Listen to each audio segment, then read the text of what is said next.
ਪੁੱਛਣਾ ਚਾਹੁੰਦੇ ਆ ਨਾ ਕਿ ਸਾਡਾ ਇਤਿਹਾਸ ਕੀ ਹੈ।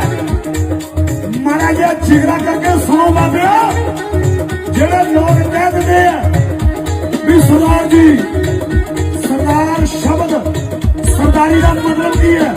ਕਿਸੇ ਨੇ ਪੁੱਛਿਆ ਕਿ ਕੋਈ ਦੁਨੀਆ ਦੀ ਐਸੀ ਕੌਮ ਹੈਗੀ ਆ ਜਿਹਨੇ ਸਭ ਤੋਂ ਘੱਟ ਉਮਰ 'ਚ ਆਪਣੇ ਬੱਚੇ ਸ਼ਹੀਦ ਕਰਾਏ ਹੋਣ। ਕਹਿੰਦੇ ਹਾਂ, ਕੌਣ? ਕਹਿੰਦੇ ਸਿੱਖ ਕਮਿਊਨਿਟੀ ਜਿਹਨੇ 7 ਸਾਲ ਦੇ ਵੀ ਬੱਚੇ ਸ਼ਹੀਦ ਕਰਾਏ ਆ। ਉਸ ਤੋਂ ਬਾਅਦ ਇੱਕ ਕਿਸੇ ਬੰਦੇ ਨੇ ਉੱਠ ਕੇ ਕਿਹਾ, ਕਹਿੰਦੇ ਫਿਰ ਕੀ ਹੈ? ਕਹਿੰਦਾ ਇੱਕ ਜੰਗ ਦੇ ਵਿੱਚ ਸਾਡੇ ਦੇ 3 ਸਾਲ ਦੇ ਵੀ ਸ਼ਹੀਦ ਹੋਏ ਆ।